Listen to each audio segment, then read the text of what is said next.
Phoenix Mendoza has done all the right things to make it in the music business. He's writing great songs with his mentors, Josh Leo, songwriter Rick Bowles, and Warner Chappell Vice President of A&R, Koss Weaver. Great news. I just got a phone call from Koss, and 3 months swinging a hammer, doing song and stuff, and he went to bat for me, as he's been doing the entire time I've known him, and I got my publishing deal back, so no more hammering. Ha-ha!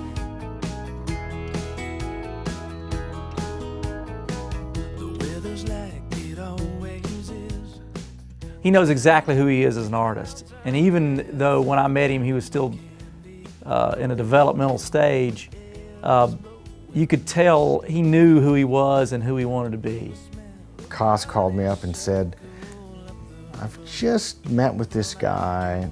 I'm not sure. There's something about him. And that's what he said. He said, not sure, but there's something about this guy that just says that he's a star. I don't know what it is. I said, well, have you heard? I really haven't heard that much stuff, and played me a couple things, but no, it's just something about him.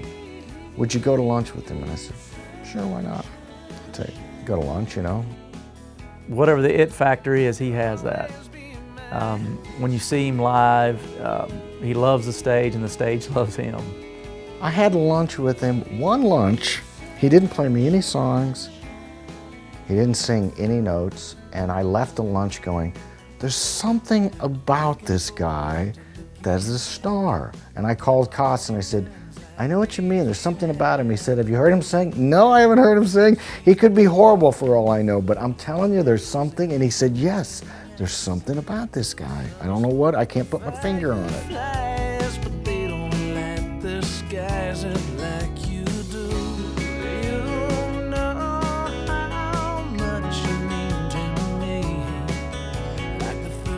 He loves playing little intimate settings where there's 40 people in a room and it's just him and his acoustic, but he's ready for the arenas too, you know.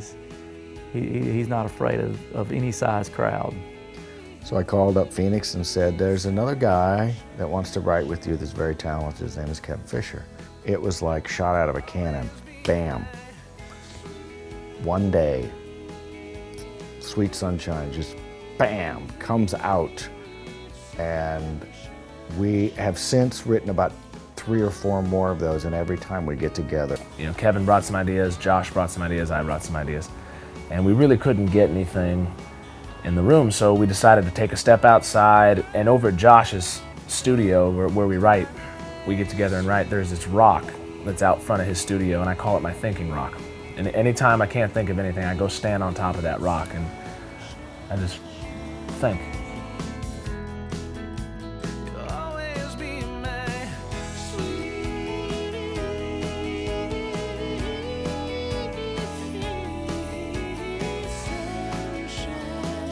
As I stood up on that rock, I was just looking up at the sky, and then the clouds just kind of broke up just a little bit, and I got hit with a ray of sunshine right in my face. And I was like, ah, sweet, sweet sunshine. I was like, wait, I think I have the idea, guys. I think I want to write a song about the simple bliss of sunshine. There's one thing to be a great singer or even to be a talented songwriter, but the artist thing is a whole nother thing, and there's a work ethic that's involved there too. They've got something a little bit different to their personality that people kind of catch on and remember. Some of the other people are great singers, but they don't have anything that distinguishes them between them and the other 49,000 that are trying to do this. So I think being focused, but yet not being afraid to be different. You gotta love it, you know, and I could just tell Phoenix was probably doodling his logo on his notebook when he was in the 7th grade, probably, you know. Just that kind of kid. He just loves it.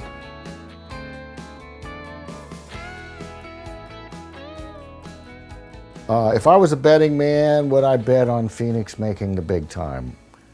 Absolutely. Getting a meeting for a record deal is an exciting time for an artist. And today, Phoenix will get to do his thing for Tracy Lawrence and his brother and business partner, Laney, at the record label Rocky Comfort Records on Music Row.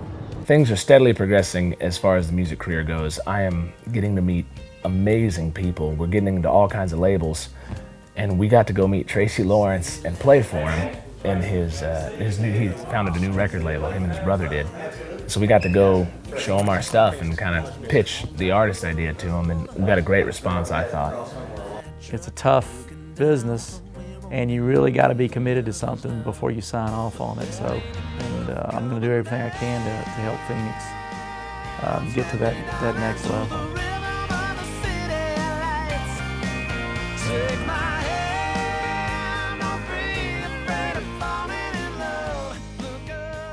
The last thing you want to do, I think, is jump into anything on both sides. As an artist, you just think about, give me a record deal, anywhere. Oh yeah, great. You can talk to a lot of artists who have said, who will say, I wish I would have taken my time a little bit. Because chances are, if someone is willing to give you the money, there's someone else that's also willing to give you the money.